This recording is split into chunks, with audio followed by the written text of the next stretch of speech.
Defeated, undisputed UFC lightweight champion Habib Nurmahmedov. Habib, assalamu alaikum. Welcome back to Abu Dhabi. Thank you. Thank you. I know you did half of your training camp in Dagestan and half in Dubai. Tell me, how has that been?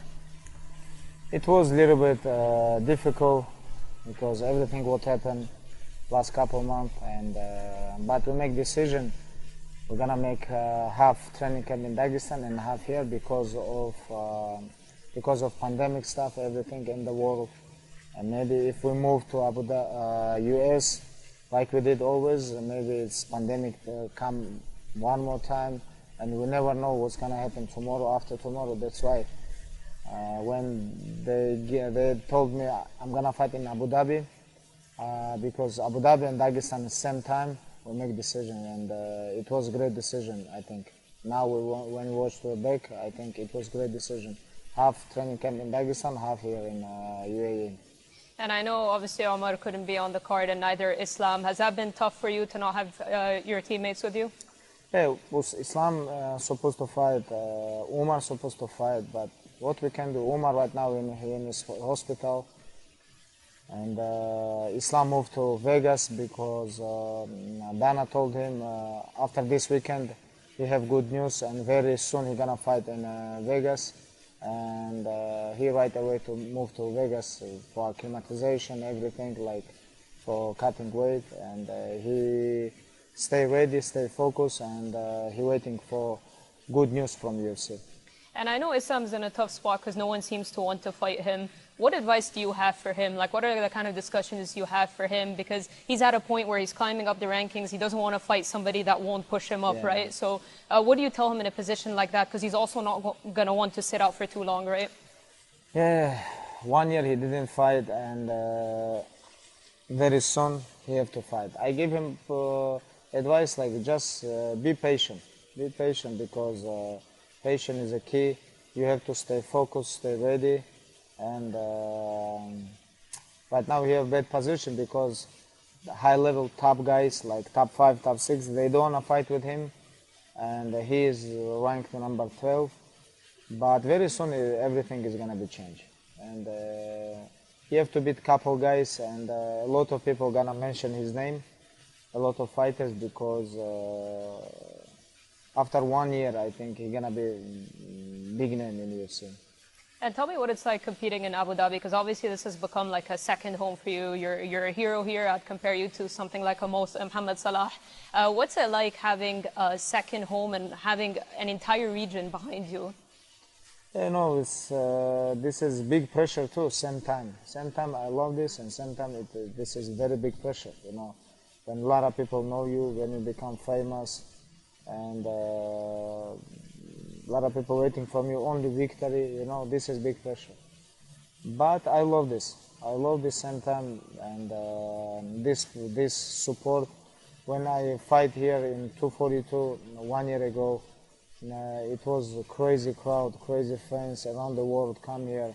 A lot of people from my family come, like my father was with me, and it was great time last time here in Abu Dhabi when I fight.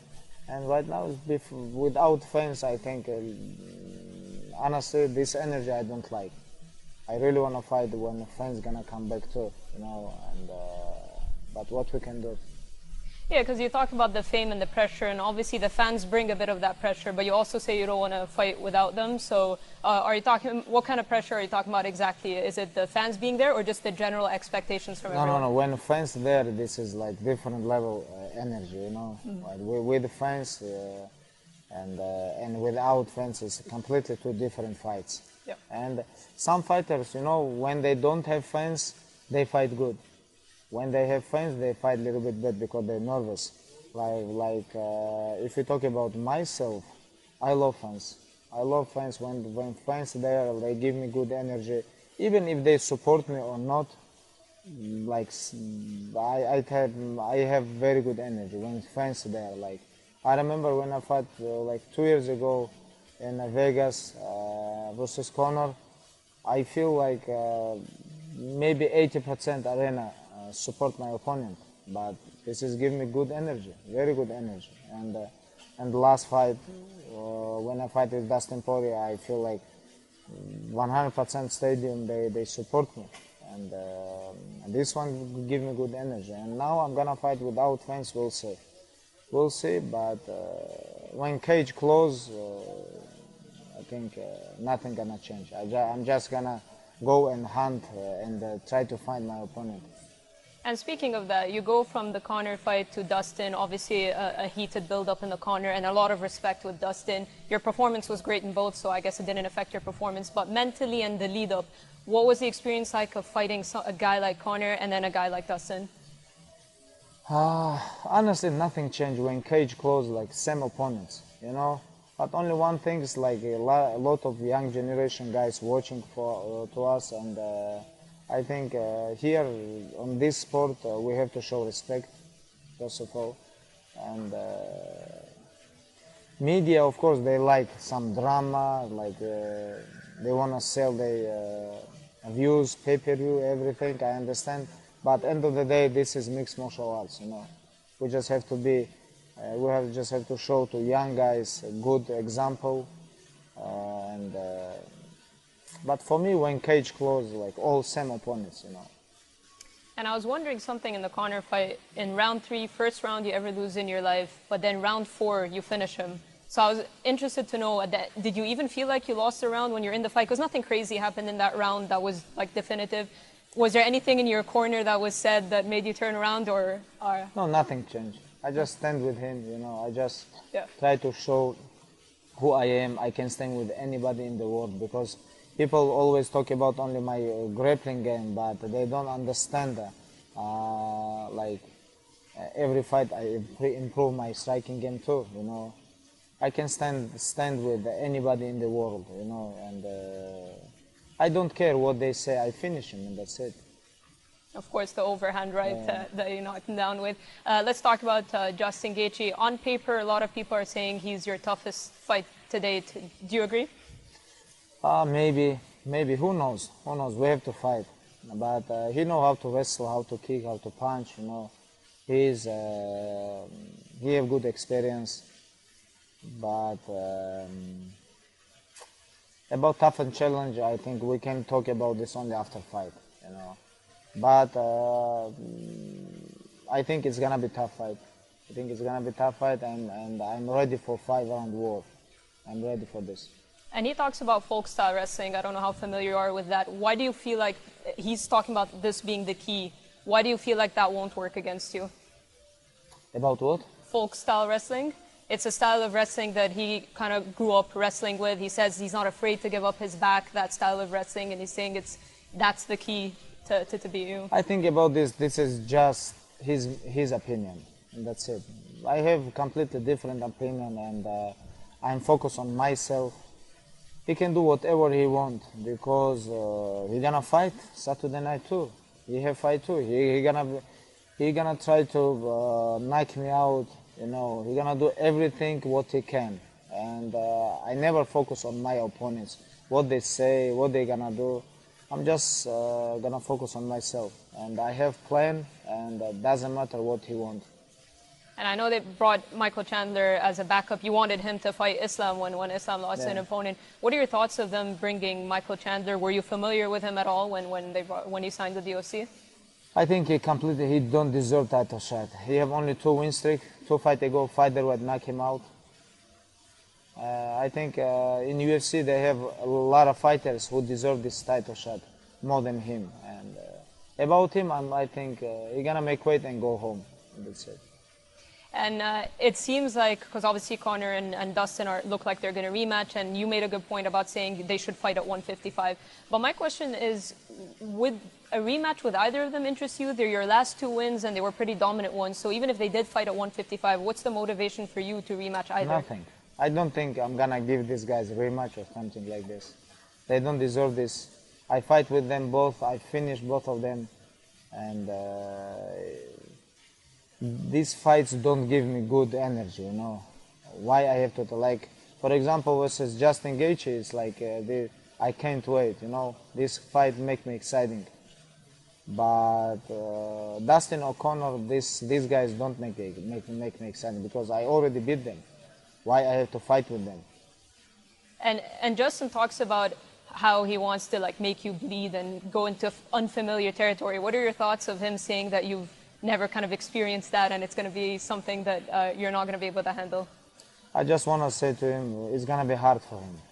It's going to be hard, even if he catch me or something like this. It's going to be hard because my fighting style,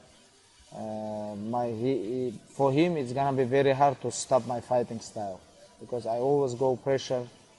I always try to punch his face and take him down and maul him on the ground, and this is what I'm going to do. And